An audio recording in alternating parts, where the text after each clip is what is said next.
Hey everyone, welcome to easy pharma. तो guys, जैसे कि हमारे यहाँ पे सब्जेक्ट चल रहा है फार्माकोथेरापेutiक्स डी फार्मा सेकेंड ईयर का अकॉर्डिंग टू न्यू सिलेबस। तो इसमें यूनिट फर्स्ट हमारे यहाँ पे चल रही है, जिसमें 2 वीडियो लेक्चर पहले ही हमने अपलोड किए थे। तो फर्स्ट हमने वहाँ पे डिस्कस किया था हमारे क्या होती है इसका इंट्रोडक्शन फार्माकोथेरापेutiक्स का। सेकंड हमने डिस्कस किया था रेशनल यूज ऑफ मेडिसिन। तो वो दोनों ही वीडियो लेक्चर की लिंक आपको हमारे डिस्क्रिप्शन बॉक्स में मिल जाएगी, आप वहां से उसको इजीली वॉच कर सकते हैं। एंड उसके नोट्स जल्दी हम अपने टेलीग्राम चैनल पे अपलोड कर देंगे, आप चाहें तो उस पर जाकर उन नोट्स को भी वहां पे ले सकते हैं। तो आज यहाँ पे हम डिस्कस करेंगे एविडेंस बेस्ड मेडिसिन, यानी जो हमारी ऐसी दवाइयाँ जो एविडेंस पे बेस्ड होती है। एक तरह से पहले ही हमें पता है कि हमारी दवाइयाँ किस यूज़ में है, किस बीमारी में है, क्या डोज है या क्या अच्छी तरीके से हम इनका यूज़ कर सकते हैं, उनके एविडेंस पहले से हमारे पास अवेलेबल है। एक तरह से हम कह सकते हैं हमारी जो साइंटिफिक रिसर्च होती है वो हमारे पास पहले से ही है। तो देखिए, इसका थोड़ा सा हम बेसिक समझ लेते हैं, जिससे पूरा ही टॉपिक हमें बहुत ही अच्छी तरीके से यहाँ पे समझ आ सके। तो देखिए, एविडेंस क्या होता है? एविडेंस होता है कोई भी क्या है, क्लिनिकल ट्रायल्स क्या हुआ है, कोई मेडिकल रिसर्च की हुई है, यानी कोई भी हमारे पास ऐसा एविडेंस है किसी मेडिसिन के बारे में, जिसमें जो मेडिसिन है उस एविडेंस पे बेस्ड है एक तरह से, जिससे क्या करेंगे हम उस मेडिसिन का यूज़ करेंगे। यानी हमने उस मेडिसिन का किसी पेशेंट की ट्रीटमेंट में, किसी डिसीज़ को ट्रीट करने में हम यूज़ किया, हमने किसी को प्रिवेंट करने की किसी डिसीज़ को यूज़ किया एक तरह से। तो हमने किसके बेस पे यूज़ किया? जो हमारे पास एविडेंस था उसके बेस पे। और हम इसको समझते हैं तो क्या होता है, जो हमारे डॉक्टर्स वगैरह होते हैं वही क्या करते हैं, ऑलवेज हमारी दवाइयाँ जो है प्रिस्क्राइब करते हैं, और उन दवाइयों को हमारी एक तरह से जो डिस्पेंसिंग करने का वर्क होता है वो फार्मासिस्ट का होता है। तो सीधा सीधा यहाँ पे समझे तो ये जो नॉलेज हमारी एक तरह से एविडेंस बेस्ड मेडिसिन की जो नॉलेज है, ये हमारे डॉक्टर को होनी चाहिए, ना कि फार्मासिस्ट को। अब इसका रीज़न क्या होता है? क्योंकि हमारी जितनी भी दवाइयाँ होती हैं वो डॉक्टर के थ्रू प्रिस्क्राइब की जाती है, ना कि फार्मासिस्ट के। तो क्या होता है, टाइम टू टाइम हमारी क्या हो रहा है भाई, मॉडर्न इस टाइम चल रहा है, तो नई नई थेरेपीज़ आ रही हैं किसी भी डिसीज़ को ट्रीट करने की, या दिन पर दिन हमारी नई नई एंटीबायोटिक को डेवलपमेंट्स किया जा रहा है, या हमारे मॉडर्न मेथड बहुत ही तरह के यूज़ किए जा रहे हैं, जिससे अच्छी तरीके से क्या है हमारी जो थेरेपीज़ है वो यहाँ पे दी जा रही हैं। तो क्या है कि भाई जो डॉक्टर्स हैं कुछ तो ऐसे हैं जो पुरानी उनके पास नॉलेज है एक तरह से, यानी उनके पास थेरेपी है अच्छी खासी है, लेकिन वो ओल्ड टाइप की है, उसमें टाइम ज़्यादा लग रहा है, या थोड़ी ओल्ड हो चुकी है, इस तरह से ज़्यादा इफेक्टिव नहीं रही है। और क्या है, मॉडर्न टाइम में हमारी कुछ थेरेपीज अच्छी आई हैं, या हमारी कुछ एंटीबायोटिक्स जो हमारी बहुत ही अच्छी आ चुकी हैं, जो पुरानी एंटीबायोटिक्स से बहुत ही अच्छी तरीके से ज़्यादा इफेक्टिव यहाँ पर रह सकती हैं। तो वो नॉलेज डॉक्टर को टाइम टू टाइम होनी चाहिए, यानी एक तरह से जो डॉक्टर्स होते हैं उनको अपनी नॉलेज यहाँ पे अपडेट करते रहना चाहिए, जिससे जो पेशेंट हैं उनको अच्छी तरीके से और भी अच्छा ट्रीटमेंट यहाँ पे मिल सके। अब देखिए क्या होता है, जो डॉक्टर्स होते हैं कुछ तो ऐसे होते हैं जो भाई टाइम टू टाइम क्या है, जो न्यूज़पेपर होते हैं उनसे अपडेट लेते रहते हैं, क्लिनिकल ट्रायल्स होते हैं उनके अपडेट लेते रहते हैं, या न्यू बुक्स आजकल आ रही हैं थेरेपीज़ की, तो उनको वहाँ पे स्टडी करते रहते हैं, यानी जो अपनी नॉलेज है उसको अपग्रेड करते रहते हैं, जिससे कि जो नई नई मेडिसिन हैं वो एविडेंस एक तरह से बेस्ड हैं उस पर, उसी तरीके से उसको किसी भी डिसीज़ को किसी पेशेंट की वहाँ पे ट्रीट कर सकें, जिससे पेशेंट की जो हेल्थ है उसको अच्छी तरीके से वहाँ पे प्रोटेक्ट किया जा सके। यही जो एक तरह से नॉलेज है वो डॉक्टर को अपनी टाइम टू टाइम अपडेट करते रहना चाहिए, और हमारी उन मेडिसिन का यूज़ करना चाहिए जो एविडेंस पे बेस्ड है एक तरह से, यानी जो मॉडर्न दवाइयाँ यहाँ पे आजकल आ रही हैं, या ओल्ड भी हमारी जो एक तरह से रिसर्च की गई हैं और उसकी तरीके से हमें पता चल गया है ये इफेक्टिव है किस डिसीज़ में है, या क्या इसके साइड इफ़ेक्ट है, सब हमें पहले से नॉलेज है, तो ही क्या करें एविडेंस के बेस पे हम पेशेंट की डिसीज़ को यहाँ पे ट्रीट करें। तो बस ये क्या है, आपकी थोड़ी सी बेसिक था। अब आगे का जो आपको टॉपिक रहेगा बहुत ही इजीली सारा ही आपको समझ में आ जाएगा। फाइनल हम समझे तो एक तरह से जो हमारी दवाइयाँ हैं किस तरह से हम एविडेंस के बेस पे उनको यूज़ कर सकते हैं किसी भी पेशेंट को ट्रीट करने के लिए, यही सारा फंडा इस टॉपिक के अंदर यहाँ पे आपका रहने वाला है। चलिए फर्स्ट हम देख लेते हैं थोड़ा सा इसका इंट्रोडक्शन।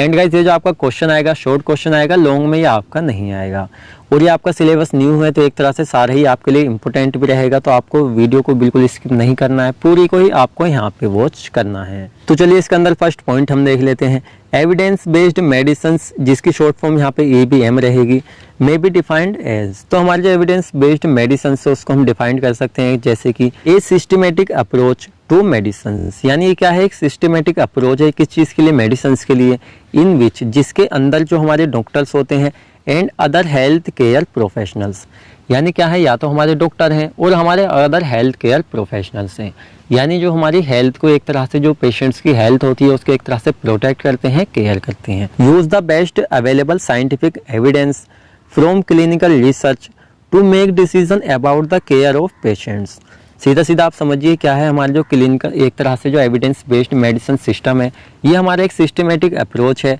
किस चीज़ के लिए? मेडिसिन के लिए। इन चीज़ के अंदर जो हमारे डॉक्टर्स होते हैं और अगर हमारे हेल्थ केयर प्रोवाइडर्स प्रोफेशनल्स होते हैं, वो यूज़ करें बेस्ट अवेलेबल साइंटिफिक एविडेंस, यानी जो मॉडर्न टाइम में एक अच्छा एविडेंस हमारे पास है किसी भी डिसीज़ को ट्रीट करने के लिए, डिसीज़ को प्रोटेक्ट करने के लिए पेशेंट की, उसी को यहाँ पे हम यूज़ करें। यानी ओल्ड है तो उसको हम यूज़ जब करें जो हमारे नए से ज़्यादा इफेक्टिव हो, तो अगर नहीं है तो वो हम फिर यूज़ करें जो हमारा नया वाला एक तरह से सिस्टम है, जो हमें कहाँ से मिला है? Clinical research. यानी हमने क्लिनिकल रिसर्च की है, जिससे क्या है हम अपना डिसीजन जो है उसको अच्छी तरीके से यहाँ पे ले सकें, जिससे हम केयर कर सकें किसी भी पेशेंट की। तो आपको ये पॉइंट बहुत ही अच्छी तरीके से यहाँ पे समझ आया होगा। अब नेक्स्ट हम देख लेते हैं द यूज़ ऑफ EBM, यानी जो हमारी क्या है एविडेंस बेस्ड मेडिसिन है, may help to plan the best treatment and improve quality of care patient outcomes.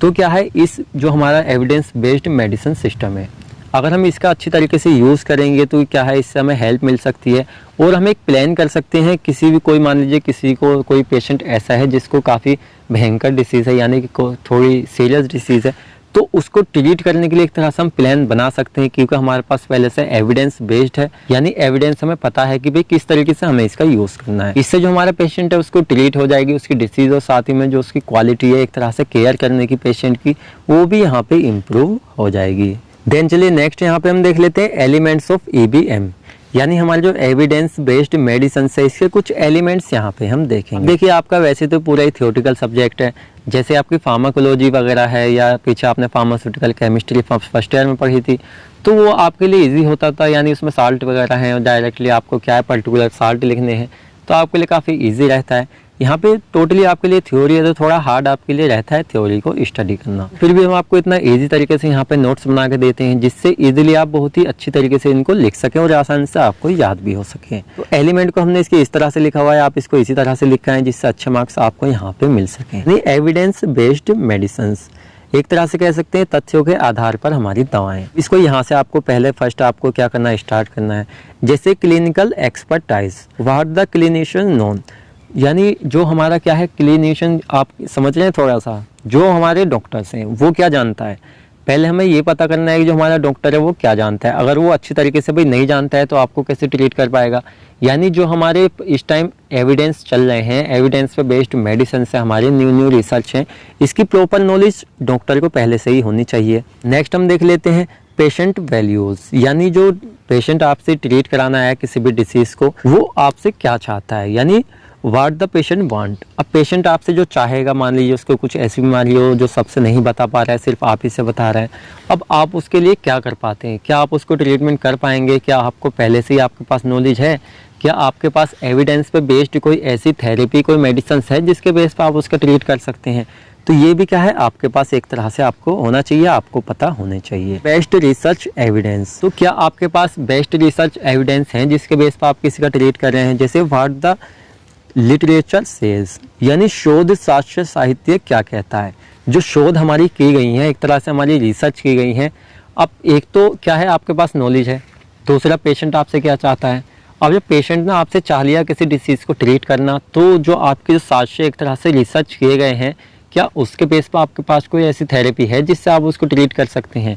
तो एक तरह से यही क्या होते हैं, इसके एलिमेंट्स होते हैं यहाँ पे एविडेंस बेस्ड मेडिसिन के। सीधा सीधा है डॉक्टर को नॉलेज होनी चाहिए। अब जो पेशेंट जो है वो जो बीमारी चाहता है उसकी बीमारी को सही करने के लिए आपके पास एक तरह से रिसर्च एविडेंस भी आपके पास होने चाहिए। एंड चलिए नेक्स्ट हेडिंग यहाँ पे हम देख लेते हैं 5 स्टेप्स मॉडल ऑफ EVM, यानी जो हमारी एविडेंस बेस्ड मेडिसिन सिस्टम है उसके यहाँ पे जो हमारे 5 मॉडल हैं स्टेप्स है, ये यहाँ पे हम देखेंगे। और ये स्टेप यहाँ पे जो हमारे क्लिनिशियंस होते टेक उनके थ्रू यहाँ पे फॉलो किए जाते हैं। तो जैसे कि पीछे हमने भी आपको बताया था सारा हमारा वही प्रोसेस रहेगा, कुछ यहाँ पे डिफरेंट नहीं होने वाला है। ये हमने यहाँ पे एक तरह से सर्कल बनाया हुआ है, चार्ट बनाया हुआ है, आप इसको अच्छी तरीके से बनाएं, आपको अच्छे मार्क्स यहाँ पे मिलेंगे।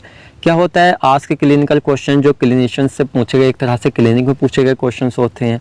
एक्वायर द बेस्ट एविडेंस, उससे रिलेटेड बेस्ट एविडेंस यहाँ पे कलेक्ट करना, साथ ही में जो हमारे एविडेंस होते हैं उसको यहाँ पे क्या है अप्लाइज द एविडेंस, उन एविडेंस का मूल्यांकन करना, अप्लाइज एविडेंस उन एविडेंस का यूज़ करना और फिर उनका परफॉर्मेंस यहाँ पे लेना। ये क्या है, सब हमारे एविडेंस होते हैं जिनको एक तरह से हम अप्लाई यहाँ पे करते हैं, जो क्लिनिशियंस के थ्रू यहाँ पे किए जाते हैं। नेक्स्ट यहाँ पे देख लेते हैं importance of evidence based medicine.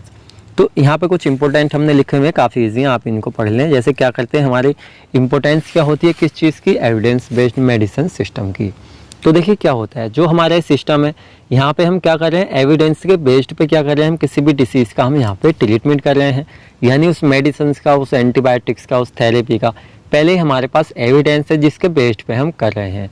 तो इससे क्या हो जाएगा, ऐसा भी कुछ नहीं रहेगा कि भाई इस दवाई काम करेगी या नहीं करेगी। किसी भी डॉक्टर के पास पहले से एविडेंस मौजूदा है, यानी एविडेंस उसके पास है, तो उसको पता रहेगा भाई किस डिसीज़ में अच्छे से अच्छी कौन सी एंटीबायोटिक हम यूज़ करें जिससे कि इस पेशेंट को ट्रीटमेंट जल्दी से जल्दी यहाँ पे हो जाए। यही क्या होते हैं, कुछ हमारे इंपॉर्टेंस होते हैं जिससे भी पेशेंट की केयर अच्छे से हो सके, अच्छे से ट्रीटमेंट हो सके, साइड इफेक्ट कम हो सके, जो ज़्यादा हैबिचुअल ड्रग्स होती है उनका कम यूज़ यहाँ पे किया जा सके, लो कॉस्ट पे दी जा सके, और कितनी ड्यूरेशन के लिए उनको दी जाए जिससे कि उनको ट्रीट वहाँ पे वो डिसीज़ हो सके। तो ये कुछ क्या रहेंगे, इसके इंपॉर्टेंस रहेंगे जिनको आप यहाँ पे लिख लें, जो हमने लिखे हुए हैं। तो बस आपका जो टॉपिक है यहाँ पे कंप्लीट हो जाता है। देन इससे जो नेक्स्ट टॉपिक हमारे यहाँ पे रहेगा जिसमें हम डिस्कस करेंगे एसेंशियल लिस्ट ऑफ मेडिसिन्स। तो काफ़ी इंपॉर्टेंट टॉपिक जो नेक्स्ट वीडियो लेक्चर है वो आपका रहने वाला है, साथ में ये भी आपके यहाँ पे इंपॉर्टेंट है। आपको अगर वीडियो लेक्चर अच्छा लगा तो वीडियो को लाइक करो, साथ में अपने फ्रेंड के साथ भी इसको शेयर करें जिससे उनको भी इसका बेनिफिट्स मिल सके। तो मिलते हैं जल्दी ही आपसे नेक्स्ट वीडियो लेक्चर में।